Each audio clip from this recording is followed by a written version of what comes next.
And you're live. Good afternoon, good evening, good morning, wherever you are in the world. Welcome to our engagement broadcast series exploring restorative justice. A reminder, this 6-episode series is a discussion with the Longmont Community Justice Partnership, which has been practicing restorative justice in Longmont, Colorado for over 2 decades. This is an engagement broadcast series, so remember, we want all of you to join the conversation before, during, and after the live show. Make sure to use hashtag #RestoreJustice so we can find and share your comments and questions. In the last episode, we met Candy Campbell, Executive Director of LCJP, who explained what restorative justice is, the current state of restorative justice in Longmont, Colorado, and the trials of implementation in Boulder County. Candy explained the foundational principles, or 5 R's, of restorative justice and how those are being implemented in Colorado using a system that relies on community first. The LCJP didn't just pop up and automatically find success. As I said, LCJP has been practicing restorative justice for over 2 decades, and before LCJP, Longmont wasn't the community that it is today. Not only was crime an issue, but racial tensions were high, specifically with the Hispanic population. In fact, Longmont had a lot of the same racial tensions we're seeing in places like Ferguson, Missouri, and Southern California. To discuss the history of the LCJP, we're talking to a man who was there from the beginning, Mike Butler, who is the Public Safety Chief of Longmont, Colorado. Mike is responsible for the overall direction of the Department of Public Safety, which includes his services provided out of the Public Safety Chief's office, as well as the department's 4 major divisions: police services, fire services, support services, and information services. Mike has 31 years of experience in policing and has headed the Longmont Department since 1993. As Candy mentioned in the last episode, Mike is one of the primary community stakeholders and therefore an integral part in making LCJP possible. Thank you so much, Mike, for joining us. How's your week been so far? It's been going well. Thank you very much for having me. Appreciate it. Well, we are seriously honored that you have taken the time to talk to us about this, because clearly, based on that description, I'm sure everyone can tell that you are a busy man, a very busy man. Well, thank you. I look forward to the conversation, and hopefully we get some great engagement and interaction here, and let's go forward. All right, so before we go forward, let's go back. Let's go back to the beginning. Who were the original founders? Who did you get on board at the beginning to make restorative justice possible in Longmont? Well, that's a fairly large, comprehensive question, but let me just name a couple of folks here who were very much instrumental. And I do want to very much honor and give respect to a wonderful friend of mine and many across this city, this state, this country, this world. Her name is Dr. Beverly Title. She passed away last September 2014.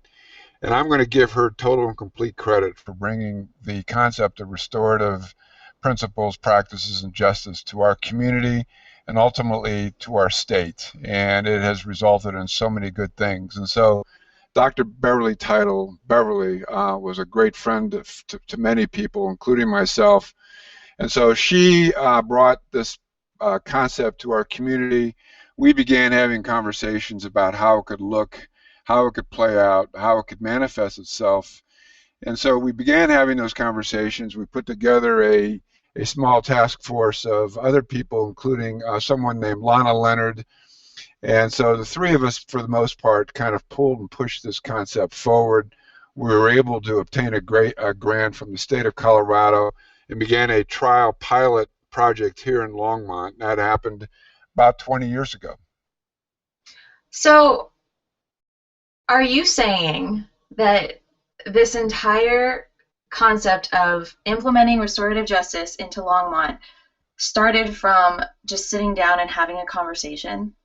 That's how most things start, Alex. I mean, I think it's the nature of, I think that's where progress is found, in the nature of conversations. And I think one of our challenges, I think one of our invitations is to constantly be thinking about those kind of conversations we're having and trying to shift and change those conversations kind of keep up and move things forward. But yes, it started with a very simple conversation. So, what in those conversations inspired you to come on board? I mean, we're talking. You were the police chief. How can we inspire other police chiefs to become a part of something like restorative justice? I think I don't think I'm different than any other police chief. I think we're all trying to figure out how to be effective. We're all trying to figure out what we can do where we can create cultures of accountability and cultures where people feel safe. And this idea, the concept of restorative justice, had in itself several principles that apparently you talked about in the last episode that were quite intriguing. And I'm not unlike any other police chief in terms of being exposed to a larger criminal justice system that has a way of doing business that I think is not necessarily productive or overly successful. And I think at some level is very much stuck in a cycle of not being successful and not being productive. And so I was exposed to that for years. I've seen the system itself. It has a way of not being personal, not basically engendering accountability. The recidivism rate is very high, 65 to 70% nationally. It sees people over and over again. There are studies all over the country that show that the criminal justice system definitely needs a relook and perhaps an overhaul. And so we started when the principles of restorative practices and justice were introduced. It became very intriguing as a way of doing business that might be either an alternative or complement to what we were currently doing. And so we started it, and basically we jumped off a little bit of a cliff to see where it would go. And we got this grant, and we started the process, and it has proven over 20 years to basically produce an incredible track record of what has helped, I think, make this community a much safer place. So, was it that stagnation that encouraged you to jump? It just doesn't seem like, and maybe this is kind of a stereotypical view of police, but it doesn't seem like they change that often. So for you to take that leap, what was it that really inspired you to, you know what, we're going to take this leap and we think that it's going to turn out good? I think for the most part, it was a belief that people were much more capable than what we were giving them credit for. And that they were ready and willing to participate and be a part of something that could be more effective, that could basically touch them more personally and bring about the kind of healing that happens when harm happens to people that doesn't happen in our criminal justice system. So at some level, there was this kind of a push away from the criminal justice system that I saw over the years not be effective, and failure after failure after failure through the criminal justice system. And then there was also this pull from these principles of relationship, these principles of accountability and responsibility and reintegration, and pulling and bringing people together to have the kinds of conversations that could repair the harm, that could heal victims, that could give voice to our community, that made the victim the centerpiece of a process that would help them would help them heal. And so it's all that. It's a push from the criminal justice system and a pull from the restorative justice process, and frankly brought me into the center of this. And I have to say, I didn't go into this thinking this thing is going to be wildly successful or effective. I mean, there was certainly some angst and anxiety on my part in terms of making this leap and making this jump, not knowing what could happen. But there are instincts and intuition inside of me that says, we have to try something different. And this something seemed to have a lot of robustness attached to it that I just thought was very attractive. Speaking of that concern, once you actually started down the restorative justice road, once you started implementing those practices, first, was your role as police chief helpful specifically in getting police buy-in? And then, what were some of the main challenges that you've run into in the last 2 decades? Well, certainly, when we're working with police departments and police officers, we're working with people who have been schooled, skilled, and trained in the art and science of criminal justice. They've gone to police academies that frankly taught that the powers of arrest and issuing summonses were, for the most part, the tools that they had. We were working with a criminal justice system in which prosecutors wanted prosecutable cases. We were working with judges in which their framework of decision making was either send people to jail or not send people to jail, and of course prisons. And so you're working with a system that doesn't have a lot of flexibility attached to it, and so that was an aspect of it. But that was a major challenge. But I have to say, there's other challenges involved here too, because it's the challenge of how a community saw itself, how communities saw justice, how communities saw justice playing out. When you see people are asked, what do you want? They say, I want justice. They want this eye for an eye. They want this pound of flesh. They want retribution. They want something that's punitive. We've been kind of taught and schooled and learned to believe that that was how justice would happen. That's how accountability would be brought about. That's how communities could become safer. And what I don't want to say is that there's no real purpose or good reason for our criminal justice system. There is, and we maybe can go into that a little bit later. But I think we've overused the system in a way that where it's lost, the diminishing point of return has been lost, or it is here. And so I think we have to find alternatives. We have to find ways of being able to do business that can help build those cultures of accountability and help build a culture of people feeling like they can be a part of a process and belong. What I really hear you saying is that the community as well as the police had to do some relearning. They had to relearn how to approach criminal justice. How did you do that? How did you do that as a community? Well, I think what we realized, if this was going to happen, one person, one gathering, one room, one opportunity at a time. In my years in this business, in terms of trying to bring about change, what I realized is there's no magic formulas, no magic panacea. There's no one program that does that. This is a grinded out process in which you have to really be committed to the long term. And if you're committed, if you think that this magic and these short-term quick fixes are going to happen right away and sustain themselves, you're absolutely wrong.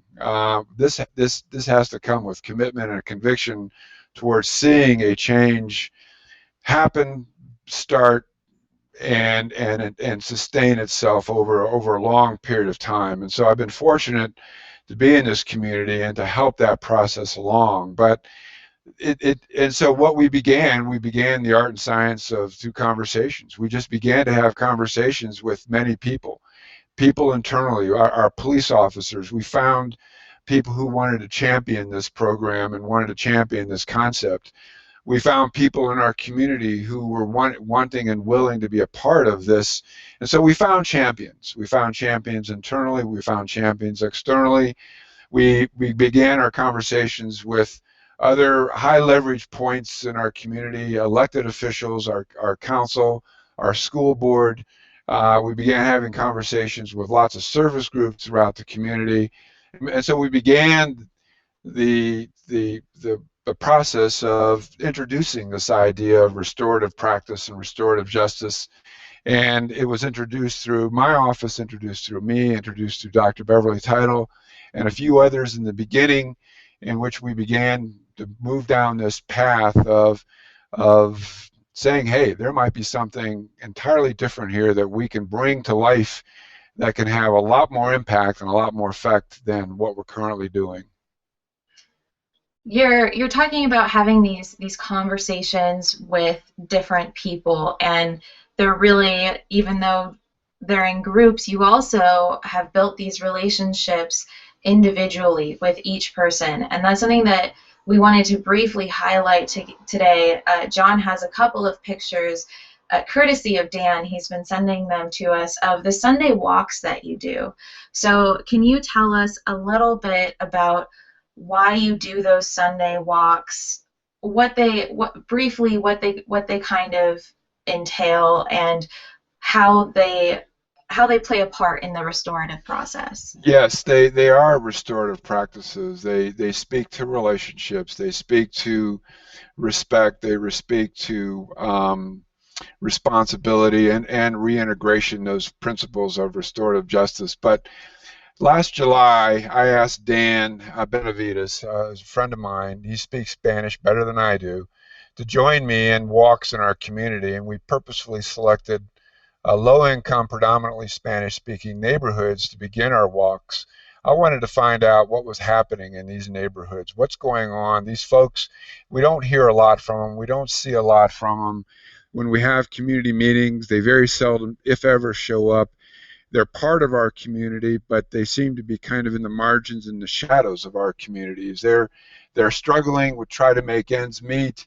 To what level they feel safe, we didn't know. To what level they felt like they belonged to a larger community or to their neighborhood, we didn't know. To what level what they felt about our police or our public safety, our fire, we didn't know. And so I was intrigued and curious to find out. And the other part of this is that we wanted to start a process. We realized once we started these walks that we wanted to begin another process, this process of this concept of belonging, the sense that people felt like they belonged to our community or that this community was theirs. And we wanted to get a sense for to what level people felt like they owned our community or felt like they wanted to really make an investment into the community's future. And so we began having these conversations. We picked Sunday mornings. We also walked a few Saturdays, but mostly Sundays, because we wanted to find out from people where their heads were at. And we picked these weekends simply because that's when people were home. We pick weekdays, people work during the weekdays, and so we picked these weekends. And the vast majority of Sundays since last July and today, we've been walking these neighborhoods, and we've walked untold numbers of neighborhoods in our community. By the way, I just want to describe Longmont a little bit. It's a community of around 90 to 100,000 people. We have a Latino population of around 30%. We have a significant monolingual population. We have the same social issues that all other communities have. We have people who struggle with mental illness. We have people who struggle with addiction. We have people who struggle with not having permanent housing. We have people coming back from prison, not knowing how they connect or what they're going to do in our community. We also have a fairly large population of folks who are undocumented in our community. For whatever reason, Longmont has become a destination point. And so in our minds, these folks kind of reside in the shadows. They feel a little bit marginalized. They don't feel like they're a part and piece of our community. And so we really wanted to pay a lot of attention in the beginning. Well, frankly, in these conversations and these walks, we've not left these communities. We've only walked one neighborhood in which people own property. All the other walks we've walked in are people where our people they rent or they're mobile home parks. And so we really have focused a lot of our work, a lot of our conversations, and a lot of our interaction with folks who live in those communities.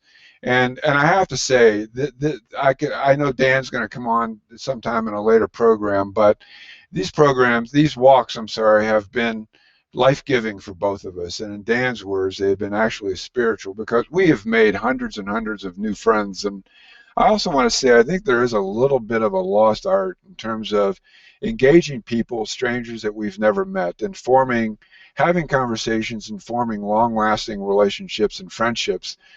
We're estimating that we've talked to maybe 600-700 people in our community so far, and we have hundreds more to go. And it's just one of those kinds of things that we're doing that we just think is bringing our community together, and it is a component of what we're talking about when we're talking about restorative principles, restorative practices. And our community is not unlike a lot of other communities. We can get stuck, we can get mired down by the media, what we're seeing and what's happened in Ferguson and all these other communities. We know that we don't want those kinds of incidents to happen in our community. And if something unfortunate was to happen, we'd want our community to galvanize and kind of embrace each other versus being separated. I also want to say that I also think that these communities, while the media has done a good job of of marketing the fear and fault that it goes along with what's happened in these communities also have great gifts, great assets, great strengths that have not been talked about, that I know that these communities know about.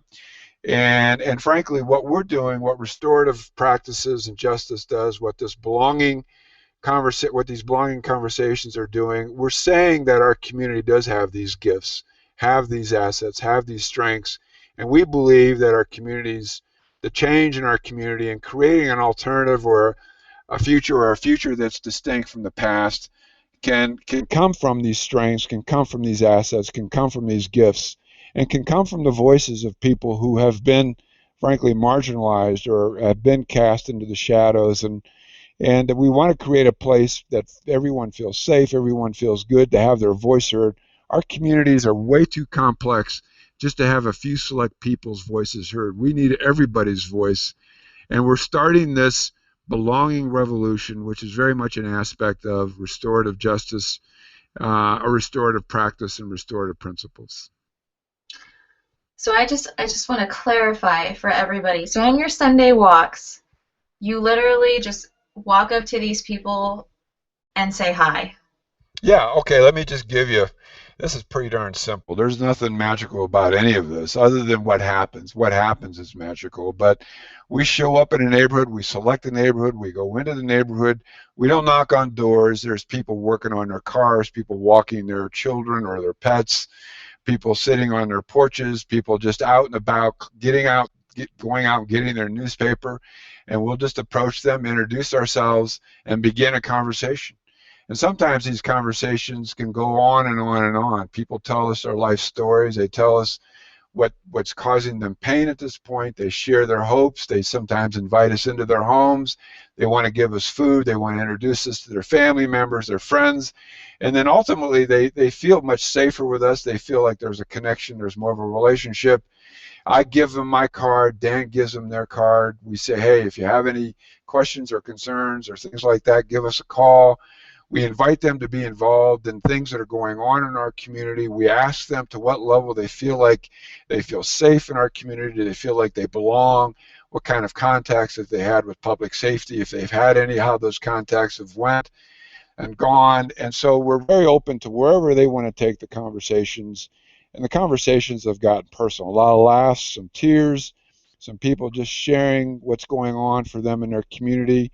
In their neighborhood, we ask them, hey, who's the go-to person? And if we wanted to talk to somebody in your neighborhood, who would that person be, or are you that person? And would you like to be more involved in our community and more engaged? So, excuse me, that's where we go. And you know, all those questions can lead in a lot of different kind of conversations, and it's been amazing. And we're really encouraging people to get out of their homes, get off their couches, get out from their televisions or their computer screens, and to get out and engage more in our community. I think there's something, we're feeling that sense of disconnectedness, we're feeling that sense of isolation. And by the way, this is a condition of modern living. This is not necessarily something that is exclusively one community or one neighborhood's more than another. This occurs in gated communities and communities where people own big homes. It's just something that it's happening everywhere. We've done some presentations in a variety of groups around what's going on, and it's resonating. People want to have this sense of, they feel like they belong. They feel like there's something that they can be a part of. And, you know, maybe the silver lining to what's going on and that's being broadcasted into everybody's living rooms over the last year or so has been, you know what, people want to engage. They want to connect, and they want to be part of something that's good and that's bigger than they are. Absolutely. And it starts that conversation, right? Seeing all of those things occurring, it definitely starts that conversation so that we can have this conversation about restorative justice. Okay, yes. So what type of results have you seen overall? And we wanted to specifically talk about how response to police has changed, because when Sure. you look at all of these issues in these other towns, you're seeing a lot of negative response. You're seeing a lot of negative comments toward the police. So we're really curious about what kind of results you've seen with the relationship between the police and the community. First of all, let me talk about the results. We started with restorative justice in a very small pilot way with minor crimes, with people under the age of 18, kids, and with people who have never offended before. And so we started with that our first year. We have since expanded over the last almost 2 decades into this concept, this practice with kids and adults, with people who have committed misdemeanors and felonies, and people who have never been part of the criminal justice system or have been multiple offenders. And the track record, the results have been the same. They haven't changed. Our recidivism rate, which is the rate in which people are rearrested, is less than 10%. The victim satisfaction rate is in the high 90%. The community satisfaction rate has been in the high 90% too. But you know, that's the data. What we can't necessarily speak to are the thousands of people in our community that have been engaged in the restorative justice process as volunteers, as volunteer facilitators, as volunteer community members, as people who have been victims of crime or people who have committed crime. We've literally had thousands of people involved in this process. We've put over 4,000 offenders. The Longmont Police Services has referred over 4,000 people to this process in that time period. And we have seen that kind of track record play out. We have seen people who have been offenders convert and say, I want to be a community member. I want to be a community facilitator. The level of accountability is significantly higher. You know, the criminal justice system has a way of forcing accountability, or at some level having accountability legislated. There's a lot of lawmakers, I think, with good intention, who believe that passing a law will fix a social problem. I've yet to really see that happen, but yet what happens is the criminal justice system gets invoked, police departments have to arrest or summons, and that's a way of doing business that I think we have to figure out how to do business in a much more comprehensive way in the complexity of our communities that exist. And so this restorative justice has been, it's not necessarily the magic answer or the panacea, but it has focused on relationships, focused on responsibility, and focused on reintegration in a way that has produced a level of safety that I think has been unprecedented in our community. And when you look at what's going on in other communities across the country, you're seeing this great divide and this divisiveness between communities of color, minority communities, and institutions, police departments specifically. We have not experienced that here in Longmont.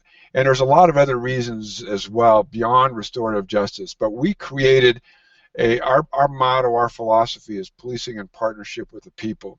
And we've taken that seriously over the years, and we hire people who we believe are comfortable in creating relationships and being a part of the community, not just necessarily in a law enforcement mode, who feel comfortable in working with diversity, anybody in our community. We train, we developed a culture in our organization which supports that. Even the architecture of our organization has been redesigned in a way that supports this policing and partnership, or being public safety and partnership with our community. And so relationships have always been important. We didn't want to be a faceless entity. We didn't want to have a fortress-like mindset. We wanted to we wanted to really personalize ourselves. And so when restorative justice practices and principles came along, we were almost ready-made for that kind of way of doing business. And I want to give a shout out to our police officers. They have thoroughly embraced this process, and they're being very innovative, imaginative, and creative in terms of how to apply the restorative practices. And I also want to say that restorative practices and principles can apply to more than just the criminal justice system. We've also used it in disciplinary cases. We've also used it in cases in which there have been conflict between groups of people in our public safety department with great success and effectiveness. And so there is this application that goes way beyond justice. In fact, what we're really trying to do in Longmont is create a restorative community in which those restorative practices, the restorative principles, play out through the justice system and also play out through the belonging revolution. And so the idea is to create a community in which people's voices are count. Everybody's voices count. Everybody's gifts are important, not just those people who have, but everybody's gifts. And we believe that public safety is a legitimate platform, and we've been believing that for a long time, that we have police officers and firefighters that when they say something, people typically listen. And so if police officers and firefighters can be ambassadors for compassion, or ambassadors for kindness, or ambassadors for a restorative way of seeing things, that's powerful. And the whole idea, I think, from a police or fire profession, I think one of the things that we can begin to do at a much greater level is throughout our entire country is become that voice of reason, become that voice of being restorative, and with those principles, could become that voice of compassion, can become that voice of here's how we can relate and here's how we can connect with our entire community, our entire country. We got 1.5 million to 2 million police officers and firefighters. That's somewhat of a dream, but Dan and I are actually going back to Washington, D.C. next week and talking to police chiefs from all over the country about the possibilities and opportunities that they have at their fingertips. And I can assure you that police chiefs and fire chiefs all over the country are looking for ways of trying to figure out how they can reconnect, reestablish relationships, or further the relationships they have. And we believe we have something that we can share. And frankly, I also want to say that this is something that while Longmont's only maybe 100,000 people, it can apply anywhere. Anybody that's listening to this can begin to see that this is universal. This isn't something that has to be in a small community. This can apply to a very large community. But we have to keep in mind that this is one opportunity, one room, one gathering, one person at a time. And the more champions we can get, the more people we can get that are talking about these concepts and bringing people's voices and gifts to the center of their communities. It's just going to take time. It's going to take a lot of time, but we believe there's a critical mass, there's a tipping point, and the more we can begin to have these kind of conversations nationwide, the more we can begin to see that these possibilities and opportunities are really there and right there for the taking. I think the more we're going to begin to see those tipping points and those critical masses come to life.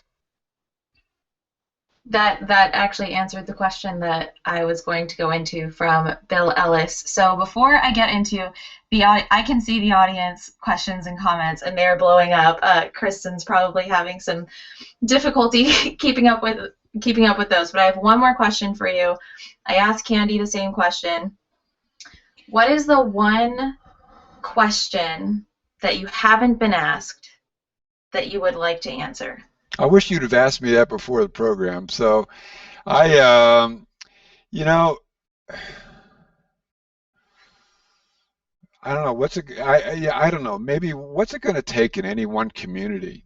What's it going to take? Who starts these things? How does it get going? Does it have to be out of public safety? No, this didn't start in public safety. It began quickly in public safety, but it started with a community member, Dr. Beverly Title, who began the initial conversations, and I just think we have to be more open to those possibilities, but this can start anywhere. And so I don't necessarily have a question right now that I say I haven't been asked.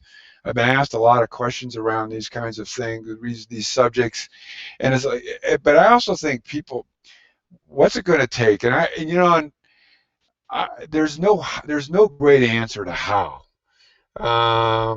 There's 1,000 ways to pull these things off, and I think the principles are the same everywhere. And I think the principles of belonging, that the idea that I belong to something that's bigger than me, or the idea that something that it belongs to me that I want to take care of, whether it's a it's a neighborhood or a community or something else is powerful and resonates. And there's thousands of ways to pull that off. And I guess the how question is something that comes my way a lot that I don't necessarily have great answers for, other than to say that, it's the conviction and commitment on the part of a few people that are going to make the difference here, and to bring about more folks who are going to come online and come and just by the way you are and your conviction. I have found that conviction and commitment are kind of like lighthouses that attract and bring people together. And so I'll just leave it at that.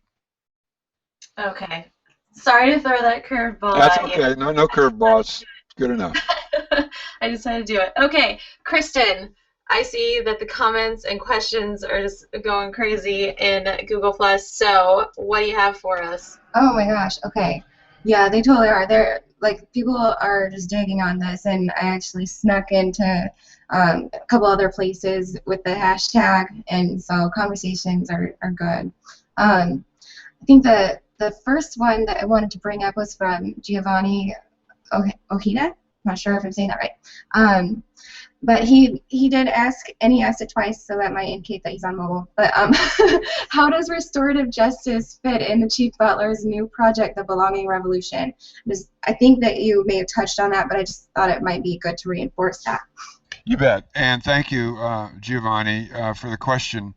They do dovetail. They do go hand in glove. I wouldn't necessarily attach the phrase restorative justice as much as I would restorative practice or principle. If we keep in mind the principles are of the restorative principles include relationship, respect, repair, reintegration, responsibility. What we're doing on our walks and getting people to feel and believe a sense that they belong, or this belonging revolution, is very much about relationships, very much about reintegration, very much about us being responsible, and very much about encouraging responsibility. And at some point, at some level, we do get involved in questions where people feel like they've been wronged, or they feel like something didn't go well for them, where we do get into that repairing the harm aspect. And so, that application, the restorative principles, has that kind of universal application, and certainly we believe connects with our belonging revolution. Thank you, Gio. Another one was from Johnny S. He said, I would prefer Jedi Knights over traditional law enforcement. Obviously, I'm joking. However, if police officers were less stressed, perhaps this mindset could have some truth. I think that really kind of fits in with what you're talking about with like principles. When you're principally based, how it kind of presents itself is what I'm kind of hearing. Yes. And so, yeah, Jedi Knights versus traditional law enforcement sounds intriguing. So. Yep. Okay, let's see. The other one that I wanted to bring up was, again, from Giovanni. How can we introduce more about the restorative justice model in our traditional court system, so not only the police but the attorneys and judges will be engaged? And a lot of the questions that I've seen from people in different areas have to do with this, like, how can we get this in our community? How can we do the same thing? So it really talks about your model. We've done a lot of work with our prosecutors and our judges. We have spent a lot of time. Our local district attorney has embraced restorative justice and is doing his best to try to figure out how he can apply the principles of restorative justice in the various cases that come his way. We have a number of judges who are very intrigued by the concept of restorative justice. It just doesn't have to be, in Longmont, police officers refer cases to the restorative justice process. We actually bypass the criminal justice system. But if we do make an arrest or summons and introduce a case to the restorative justice process, anywhere along the restorative or the criminal justice continuum, the restorative principles can be applied. Prosecutors can say, hey, listen, we would like to see a restorative justice process where the victim and the offender come together and have a conversation about how to repair the harm and how to move forward. A judge could say in his or her sentencing, we would like to see that as well. And we've seen restorative principles and justice play out with people who have been imprisoned. There are many cases throughout the country in which murder victims want to sit down with the person who killed a family member and say, we want to work this out in a way and have the kind of conversations we want to have so that we can get to a point of maybe forgiving somebody. That's an important aspect for people. That's a healing aspect that doesn't get necessarily a lot of play in our criminal justice system, but through the restorative justice process, it does. And so the how-to piece, if people want to call, I'm willing to have conversations with anybody from any community, discuss some possibilities and some opportunities about how this can play out in their community. Can I just slide in a question there, because it didn't start with all of those different people, right? That first conversation, it didn't have a judge and a prosecutor, and so how did you go from that first conversation to incorporating different parts of the community? I think that's where a lot of us are like, well, how did you go from this big idea with a small group of people to making it actually to having it spread throughout the community? Alexander, it's one of those things in which what we planned and pre-planned at some level were to have these kind of conversations eventually, because we knew that we needed as many people. If this thing was going to have a life of its own, to get traction, to become something that became institutionalized, so to speak, that ultimately these conversations needed to happen. Yeah, initially they only happened with police, and we worked through the process that way. But ultimately we had these conversations with prosecutors.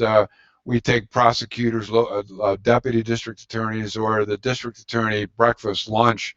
We would go to judges' conventions, and we would get on their agenda to speak to them about what was going on with restorative justice, because I can assure anyone watching this that I don't care if you're part of police, part of prosecutors, or part of the judicial branch, or people who are overseeing our prisons. There is a level of futility that exists everywhere along that continuum, and people saying, we want to figure out how to be more effective. We want to do something that makes a difference. We want to do something that minimizes recidivism rates. We want to do something that helps victims. And so people are open. They are open. And we've seen judges and prosecutors all over the country embrace restorative principles, practice, and justice. I will tell you, it's in pockets here and there.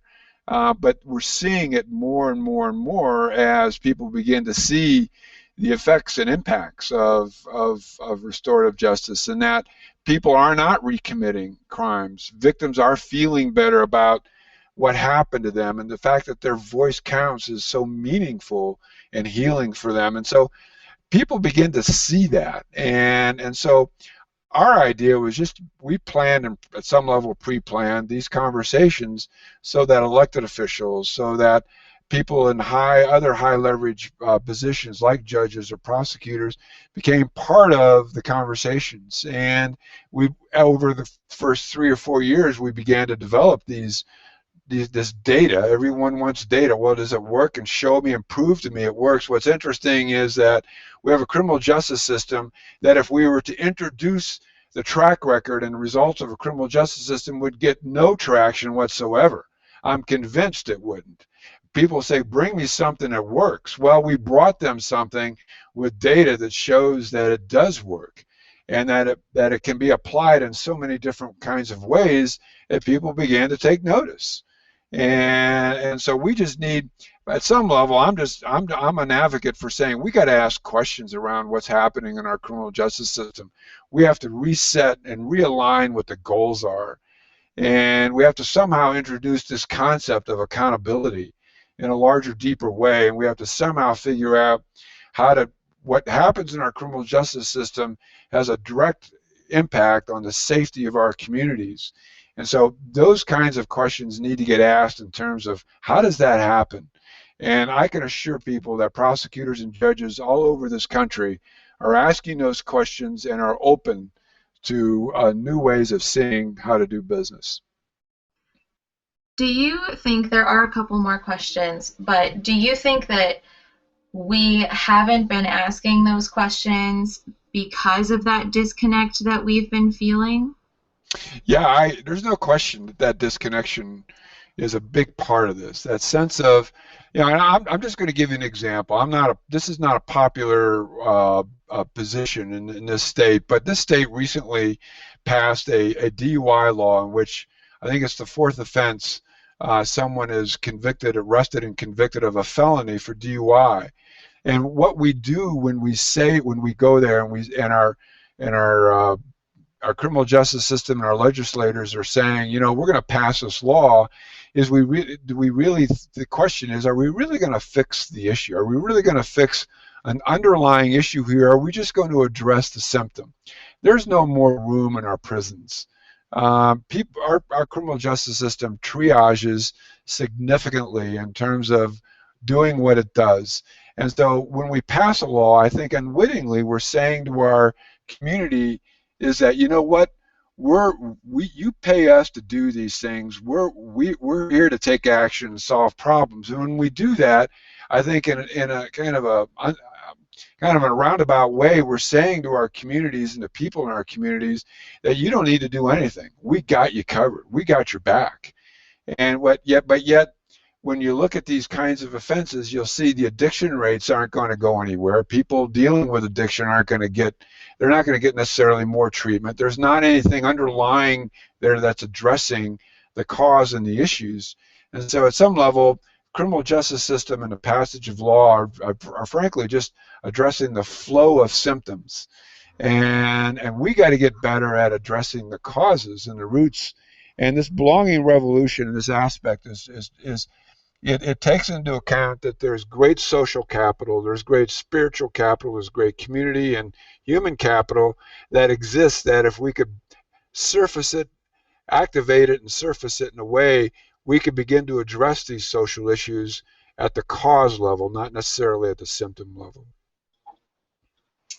That was such a great answer.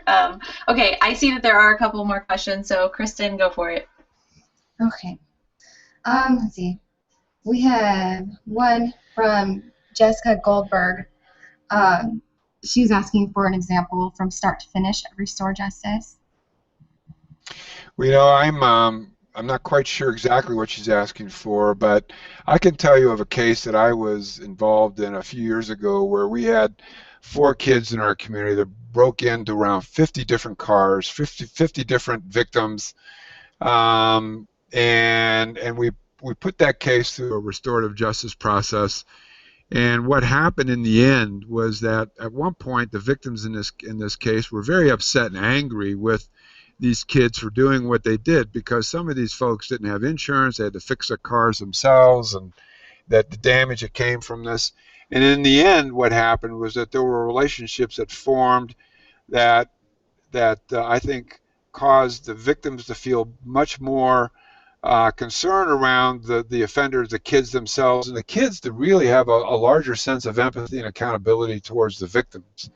There was another recent case that happened last summer in which there was a significant cemetery vandalism. I think the amount of damage was $50,000, around $50,000, and 7 of the 8 people involved in that case went through the restorative justice process.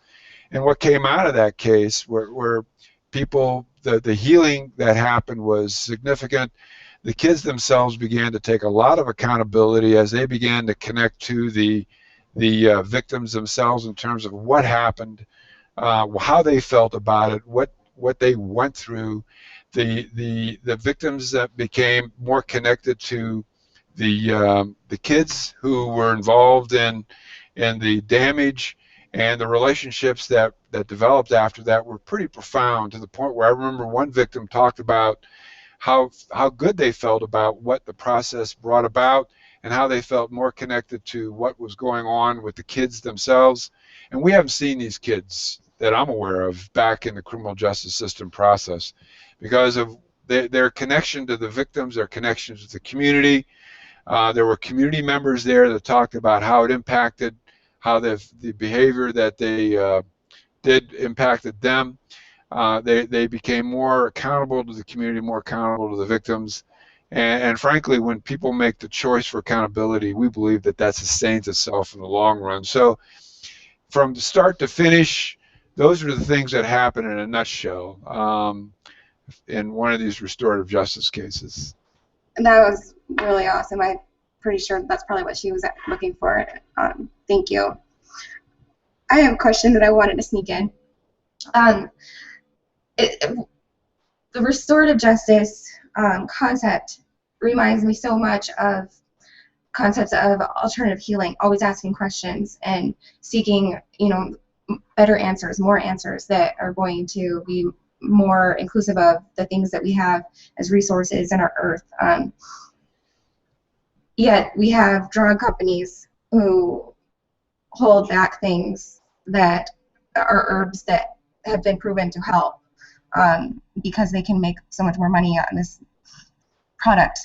And I wonder about the same thing with the justice system. How many people are tied to this idea of, well, but it feeds our economy if we have people as prison guards sort of mentality. Does that make sense?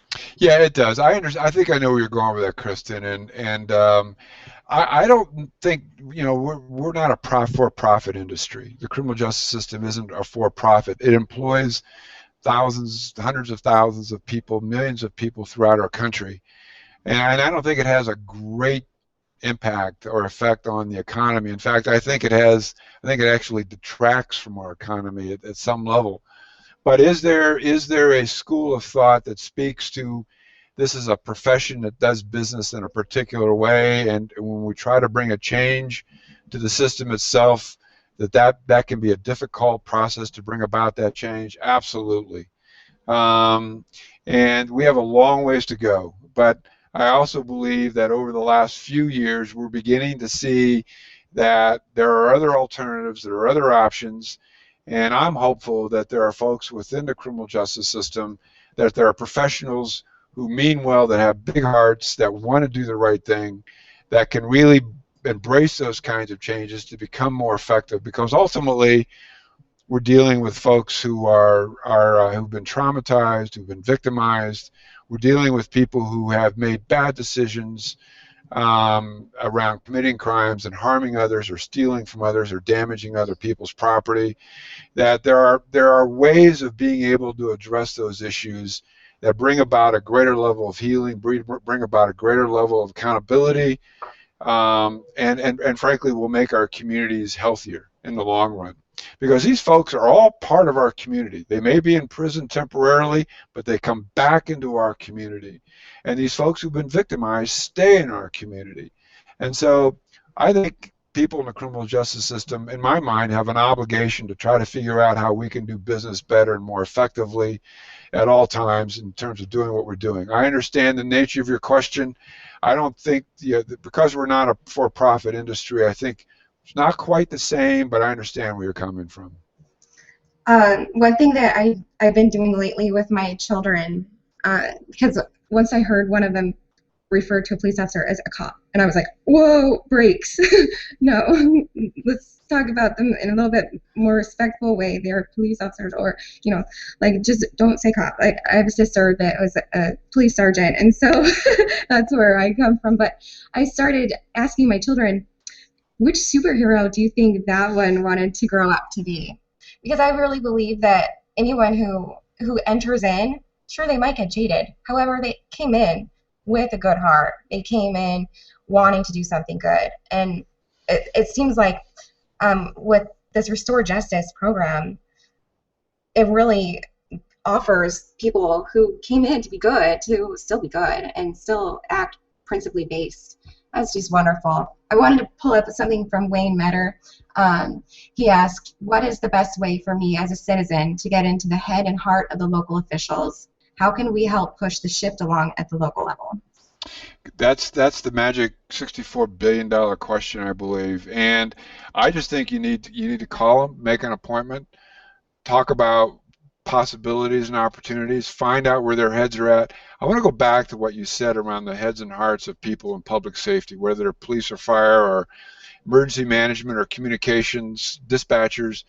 I very seldom run into anybody that doesn't want to do the best job, doesn't have a big heart, doesn't want to help people.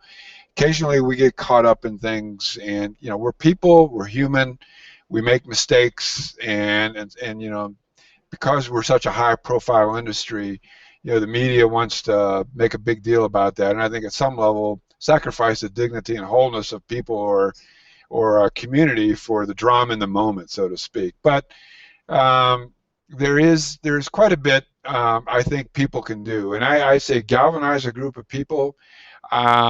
If people want to call me and say, hey, would you be willing to help me talk to the local police chief? I've done a lot of that.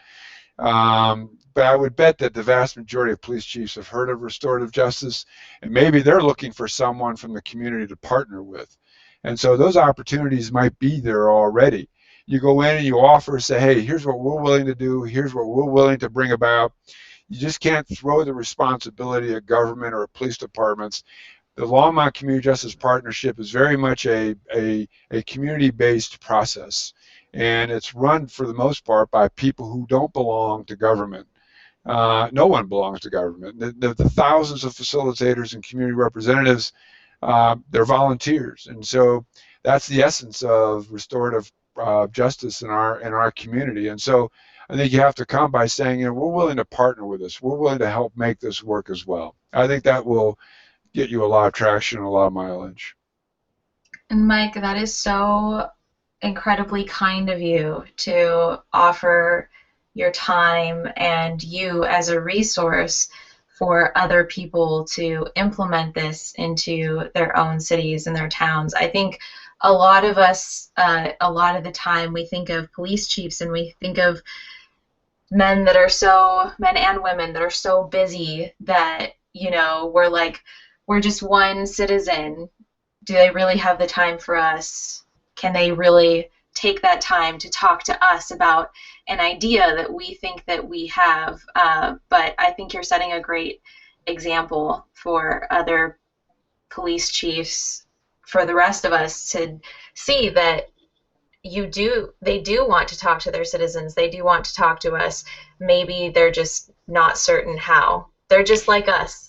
They are. And Alexander, I appreciate that. And I also know a lot of police chiefs and fire chiefs around the country who will answer that call, create some time, and I think create a safe place for people to come in and have that kind of conversation. We are at the top of the hour. I'm going to throw in one more question, one more place to end this.